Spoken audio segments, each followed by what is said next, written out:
Velerad, o staroste de Vizin, coçou o queixo, refletindo sobre a situação. Não era supersticioso nem medroso, mas não lhe agradava a perspectiva de ficar sozinho com um estranho de cabelos brancos. Finalmente, tomou uma decisão. Sion ordenou aos guardas. Quanto a você, sente-se.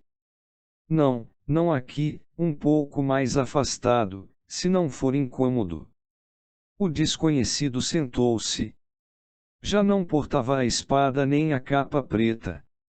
Sou todo ouvidos, disse Velerad, brincando com uma pesada massa pousada no tampo da mesa. Sou Velerad, o staroste de Vizin. O que tem a dizer, senhor bandido, antes de ser despachado para as masmorras? 3 mortos e uma tentativa de enfeitiçamento. Nada mal, nada mal. Aqui, em Vizin, costumamos empalar os culpados por esse tipo de coisas. Mas como sou um homem justo, pretendo ouvi-lo antes. Portanto, fale. O Riviano abriu a jaqueta e tirou um pergaminho de pele de cabra branca. Vocês têm afixado isto nas tabernas e nas encruzilhadas, falou baixinho. É verdade o que está escrito aqui. Murmurou Velerad, olhando para as runas gravadas no pedaço de pele. Então é disso que se trata. Devia ter adivinhado. Sim, é a mais pura verdade. O pergaminho está assinado por Foltest, rei de Temeria, Ponatar e Marracão, o que significa que é verdadeiro. Mas uma proclamação é uma proclamação e leis são leis. Meu papel aqui, em Vizin, é fazer com que as leis sejam cumpridas, e não vou permitir que pessoas sejam assassinadas sem mais nem menos. Deu para entender. O Riviano assentiu com a cabeça, demonstrando que entendera. Velerad resfolegou furiosamente. Você tem a divisa de bruxo? Indagou. O desconhecido voltou a enfiar a mão na jaqueta, dessa vez retirando um medalhão redondo pendurado numa corrente de prata.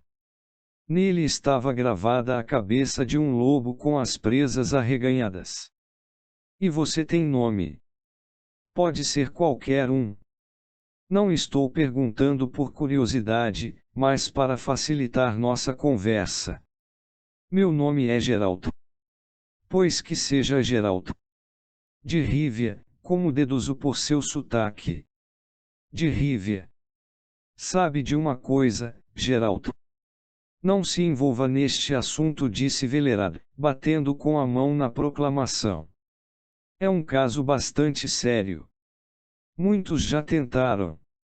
Isso, meu irmãozinho, não é o mesmo que arrebentar a cabeça de um par de patifes. Estou ciente disso. É minha profissão, senhor Staroste. Na proclamação está escrito, 3.000 ducados de recompensa.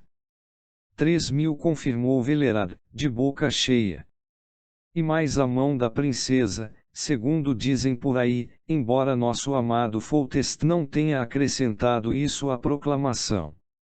Não estou interessado na princesa, falou calmamente Geralt, sentado imóvel, com as mãos sobre os joelhos. O importante é o que está escrito, 3.000 ducados. Ah, que tempos! Suspirou Staroste. Que tempos desgraçados, meu senhor!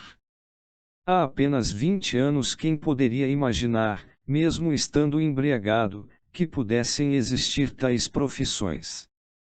Bruxos. Assassinos errantes de basiliscos. Caçadores ambulantes de dragões e demos dos pântanos. Diga-me, Geralt, sua profissão permite beber cerveja? Certamente. Velerad bateu palmas. Cerveja? Gritou. Quanto a você, Geralt, achegue-se. A cerveja estava fria e espumosa. Vivemos em tempos asquerosos, monologava Velerad, bebericando de sua caneca. Circulam por aí todos os tipos de imúndices. Em Marracão, nas montanhas, pululambobolacos. Nas florestas, costumávamos ouvir o uivo dos lobos. E agora?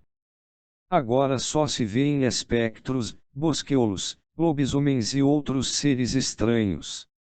Nos vilarejos, ondinas e carpideiras raptam criancinhas, já levaram mais de 100 delas. Doenças das quais nunca se ouviu falar graçam por toda parte. É de arrepiar. Para completar o quadro, ainda por cima isto. Empurrou o pergaminho pelo tampo da mesa. Não é de estranhar, Geralt, que haja tanta demanda por seus serviços. E quanto a essa proclamação, Sr. Starost? Geralt ergueu a cabeça. O senhor conhece mais detalhes. Velerad recostou-se na cadeira e entrelaçou as mãos sobre a barriga. Detalhes, você indaga. É lógico que conheço, não de primeira mão, mas de fontes seguras. É isso mesmo que desejo saber. Bem, já que parece irredutível, escute-me. Velerad tomou mais um gole de cerveja e abaixou a voz. Nosso amado Foltest, quando ainda era príncipe, durante o reinado de seu pai, o velho Medel, já nos mostrou do que era capaz, e era capaz de muito. Acreditávamos que aquilo passaria com o tempo, mas pouco depois de sua coroação, logo após a morte do velho rei, Foltest se superou. Ficamos atônitos. Em poucas palavras, fez um filho na própria irmã, Ada. Ela era mais jovem, andavam sempre juntos, mas ninguém suspeitou de nada. Talvez a rainha. De qualquer modo, lá estavam Ada com uma barriga daquelas e Foltest falando em casamento. Um casamento com a irmã, você se dá conta disso, Geralt? A situação se complicou ainda mais, já que exatamente àquela época Vizimir de Novigrad teve a brilhante ideia de casar sua filha, Dalka, com Foltest, e enviou uma delegação. Tivemos de segurar o rei pelas pernas e pelos braços, porque ele queria xingar e bater nos emissários. Ainda bem que conseguimos, pois, se Vizimir tivesse se ofendido, nos teria arrancado o fígado. Depois, não sem a ajuda de Ada, que tinha influência sobre o irmão, conseguimos dissuadi-lo de seu propósito de um casamento imediato. Quando chegou a hora, Ada deu à luz. E agora preste atenção, porque é aí que tudo começa. Não foram muitas pessoas que viram o que nasceu, mas uma das parteiras pulou da janela da torre e morreu, enquanto a outra ficou com a mente afetada e está lelé até hoje. Diante disso, acredito que o recém-nascido não fosse especialmente bonito. Era uma menina, que morreu logo em seguida. Imagino que ninguém teve muita pressa em cortar o cordão umbilical. Ada, por sorte, não sobreviveu ao parto. Depois, meu irmãozinho, Foltest cometeu mais uma estupidez. A recém-nascida deveria ter sido queimada ou, sei lá, enterrada num lugar deserto, e não guardada num sarcófago no subsolo do castelo. Tarde demais para se lamentar. Geralt ergueu a cabeça. De qualquer modo, vocês deveriam ter chamado um dos versados. Está se referindo àqueles charlatões com gorro pontudo enfeitado de estrelinhas. É lógico que chamamos, mais de 10, porém apenas depois de termos tomado ciência do que jazia naquele sarcófago e saía dele toda noite. Mas não pense que começou a sair logo. Ah, não? Depois do enterro, tivemos 7 anos de paz. Até que, numa noite de lua cheia, ouvimos gritos no castelo. Gritos desesperados e muita agitação. Não preciso entrar em detalhes, você entende desse assunto e leu a proclamação. A recém-nascida cresceu, e bastante, dentro da tumba, e seus dentes se desenvolveram de maneira impressionante. Em poucas palavras, virou uma estrige. É uma pena que você não tenha visto os cadáveres. Eu vi. Se você tivesse visto, certamente teria evitado entrar em Vizin. Geralt permaneceu calado. Então continuou Velerad. Como lhe disse, Foltest convocou um monte de feiticeiros. Ficaram gritando, cada um mais alto que o outro, e faltou pouco para se agredirem com aqueles cajados com que andam por aí, de certo para afugentar os cachorros quando alguém os atiça contra eles. E estou convencido de que as pessoas costumam atiçá-los com frequência. Perdoe-me, Geralt, se você tem outra opinião dos feiticeiros. Levando em conta sua profissão, provavelmente tem, mas para mim eles não passam de boçais e aproveitadores. Vocês, bruxos, despertam mais confiança. Pelo menos, vocês são, como dizer, mais concretos. Geralt sorriu, mas não fez nenhum comentário. Mas voltemos ao assunto principal. O Starost olhou para dentro da caneca e despejou mais cerveja, na sua e na do Riviano. Algumas recomendações dos feiticeiros até que não pareciam tão estúpidas. Um deles sugeriu que a estrige fosse incendiada, com o sarcófago e o castelo, outro recomendou que lhe cortassem a cabeça com uma espada, os demais eram partidários de cravar estacas de bétula em várias partes de seu corpo, evidentemente durante o dia, quando, exausta pelas excursões noturnas, ela estivesse dormindo no caixão. No entanto, um velho eremita corcunda, com gorro pontudo no crânio totalmente calvo, afirmou que tudo não passava de um encanto fácil de desfazer e que a estrige voltaria a ser a filhinha de Foltest, linda como uma pintura. Para isso, bastaria passar uma noite na cripta. Então, imagine, Geralt, quão mentecapto ele era, o tal velhinho foi passar a noite no subsolo do castelo. Como você pode imaginar, não sobrou muito dele, aparentemente apenas o gorro e o cajado.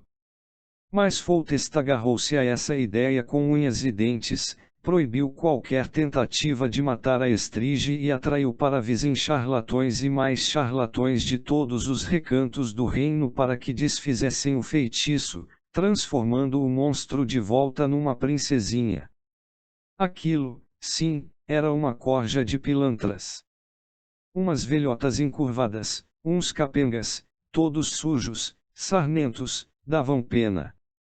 E aí todos se puseram a fazer encantos, principalmente sobre pratos de comida e canecos de cerveja.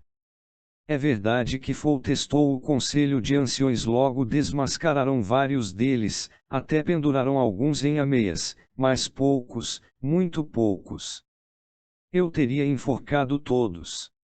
Acho que não preciso acrescentar que a estrige cada dia devorava mais e mais pessoas, sem dar a mínima para os encantamentos nem para o fato de Foltest não morar mais no castelo. Aliás, ninguém morava mais nele. Velerad interrompeu seu relato. O bruxo permanece calado. E isso continua assim, Geralt, faz mais de 6 anos, porque aquilo nasceu há uns 14. Nesse período, tivemos outras preocupações, pois travamos uma guerra com Vizimir de Novigrad, por motivos concretos e compreensíveis, deslocamento de marcos fronteiriços, e não histórias de filhas ou laços de parentesco. Foltest, diga-se de passagem, começa a falar em matrimônio e examina os retratos enviados dos reinos vizinhos, em vez de atirá-los na latrina, como antes. Apesar disso, volta e meia é tomado por um novo acesso e despacha cavaleiros à procura de outros feiticeiros. Prometeu uma recompensa de 3.000 ducados, com o que atraiu para cá todo tipo de destrambelhados, cavaleiros andantes e até um pastorzinho, um idiota conhecido em toda a região, que descanse em paz. Enquanto isso, a estrige vai muito bem, obrigado. Só que de vez em quando come alguém. Dá para se acostumar. Quanto a esses heróis que tentam desenfeitiçá-la, temos a vantagem de a besta saciar a fome com eles e não precisa vagar fora dos muros do castelo. E Foltest tem um castelo novo, bem bonito. Durante todos esses anos, Geralt ergueu a cabeça. Em mais de 6 anos ninguém conseguiu resolver o problema. Pois é, ninguém. Velerad lançou um olhar penetrante ao bruxo. Porque, ao que tudo indica, o problema é insolúvel e temos de nos conformar com isso. Estou me referindo a Foltest, nosso benévolo e amado senhor, que continua afixando essas proclamações em todas as encruzilhadas. No entanto, o número de voluntários vem diminuindo consideravelmente. Faz pouco tempo apareceu um, mas ele queria receber os 3.000 com antecedência. Diante disso, nós o enfiamos num saco e jogamos no lago. Não faltam trapaceiros. Não, não faltam. Na verdade, há muitos, concordou Starost, sem tirar os olhos do bruxo. Por isso, quando for ao castelo, não peça pagamento antecipado. Isto é, se você for realmente. Irei. Bem, é um assunto seu. Mas não se esqueça de meu conselho. Já que estamos falando da recompensa, ultimamente tem circulado rumores sobre sua segunda parte, que cheguei a mencionar a você, a mão da princesa. Não sei quem inventou isso, porém, se a Estrige tem a aparência que as pessoas andam dizendo, a piada é definitivamente de mau gosto. Mesmo assim, não faltaram idiotas que vieram a pleno galope ao castelo tão logo surgiu a notícia da oportunidade de entrar na família real. 2 aprendizes de sapateiros. Por que os sapateiros são tão estúpidos, Geralt? Não sei. E bruxos, Sr. Starost? Apareceram alguns. Como não? Vários.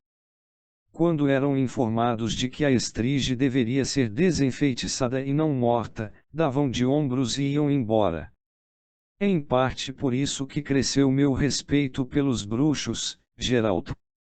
Houve um, mais jovem do que você, cujo nome não consigo lembrar, se é que ele se identificou. Este, bem que tentou. E nossa vampiresca princesa espalhou suas tripas por uma área equivalente à meia distância percorrida por uma flecha disparada de um arco. Geralt meneou a cabeça. E ele foi o único. Houve mais um. Velerad interrompeu a frase, mas Geralt não o apressou. Sim, disse finalmente o Starost. Houve mais um. No começo, quando Foltest o ameaçou com a forca caso matasse ou ferisse a Estrige, ele soltou uma gargalhada e se preparou para partir. Só que, depois, Velerad abaixou ainda mais a voz e, quase sussurrando, inclinou-se sobre a mesa. Depois, ele acabou aceitando a tarefa. Saiba, Geralt, que aqui em Vizin temos homens de bem, alguns ocupando altos postos administrativos, a quem repugna essa história toda. Circula o boato de que esses homens tiveram um encontro secreto com o tal bruxo para convencê-lo a deixar os escrúpulos de lado e, em vez de tentar qualquer tipo de exorcismo, simplesmente matar a Estrige, dizendo ao rei que os feitiços não funcionaram e que sua filhinha havia caído das escadas, ou seja, que ocorrera um acidente de trabalho. O rei, evidentemente, ficaria furioso, mas ele não pagaria um ducado sequer de recompensa. O pícaro bruxo respondeu que, se era para não receber, então eles mesmos deveriam enfrentar a Estrige. E aí, o que podemos fazer? Cotizamo-nos, pechinchamos, mas não deu em nada. Geralt ergueu as sobrancelhas. Em nada, repito. O bruxo não quis fazer o trabalho logo na primeira noite. Ficou rondando o castelo, perambulando pelos arredores. Por fim, como dizem, viu a estrige, certamente em ação, pois a besta não sai da cripta apenas para esticar as pernas. Viu-a e sumiu na mesma noite. Nem se despediu. Geraldo contorceu os lábios numa expressão que provavelmente deveria ser um sorriso. E esses homens de bem devem ter guardado aquele dinheiro, não? Os bruxos não costumam cobrar adiantado. Claro, respondeu Velerad. É lógico que guardarão. E aquele boato não fazia alusão à quantia envolvida. Velerad exibiu um sorriso malandro. Uns dizem que era de 800. Geralt fez um movimento de negação com a cabeça. Já outros, murmurou Starost, falam de 1000. O que não é muito, considerando que os boatos costumam exagerar em tudo. Afinal, o rei está oferecendo 3000. Não se esqueça da prometida, ironizou Velerad. Mas de que estamos falando? É óbvio que você jamais receberá aqueles 3000. Por que é óbvio? Velerad desferiu um soco no tampo da mesa. Geralt, não estrague a imagem que tenho dos bruxos. Isso está durando há mais de 6 anos. A estrige acaba com 600 de pessoas por ano, é verdade que ultimamente menos, porque todos se mantêm longe do castelo. Não, meu irmão, eu já vi muitos encantamentos e acredito, claro que só até certo ponto, em magos e bruxos. Mas a tal história de desenfeitiçamento não passa de uma bobagem que germinou na cabeça daquele velho corcunda, que endoidou de vez por causa da comida de eremitas, um disparate em que ninguém acredita. Ninguém, exceto Foltest. Não, Geralt. Ada deu à luz uma estrige por ter dormido com o próprio irmão. Essa é a verdade e não há nada que possa ajudar. Ela come pessoas como todas as estriges, e a única solução é matá-la, de maneira simples e normal. Escute, há cerca de 2 anos um dragão andava devorando as ovelhas de uns bracos de algum buraco no cu do mundo, perto de Marracão. Eles formaram um grupo e mataram o bicho a pauladas, nem sequer acharam que deveriam jactar-se do feito. Nós, aqui em Vizin, aguardamos por um milagre e nos entrincheiramos em casa nas noites de lua cheia, ou amarramos criminosos a estacas diante do castelo, esperando que a besta se sacie com eles e retorne à sua tumba. Não deixa de ser um método prático, sorriu o bruxo. E a criminalidade diminuiu? Nem um pouco. Como se chega ao novo castelo? Vou levá-lo pessoalmente até lá. E quanto à proposta dos homens de bem? Senhor Starost, disse Geralt. Para que se apressar? Existe a possibilidade de ocorrer um acidente durante meu trabalho, independentemente de minha intenção. Nesse caso, os homens de bem deveriam pensar em uma forma de me proteger da fúria do rei e preparar os 1500 ducados mencionados no boato. Eu falei em 1000. Não, senhor Velerad, retrucou o bruxo, com determinação. Aquele a quem vocês ofereceram 1000 ducados fugiu assim que viu a estrige e nem chegou a barganhar, o que significa que o risco é superior a 1000. Será superior a 1500. Veremos. É claro que vou me despedir antes de ir embora. Velerad coçou a cabeça. Que tal 1200? Não, senhor Starost. O trabalho não é fácil. O rei oferece 3000, e eu tenho de dizer que às vezes desenfeitiçar é mais fácil do que matar. Afinal, se matar a estrige fosse tão fácil, algum de meus predecessores o teria feito. Ou você acha que eles se deixaram matar só por medo do rei? Que seja, irmãozinho. Velerad meneou sombriamente a cabeça. Estamos combinados. Mas quando você estiver diante do rei, aconselho de todo o coração que não dê um pio sobre a possibilidade de um acidente de trabalho.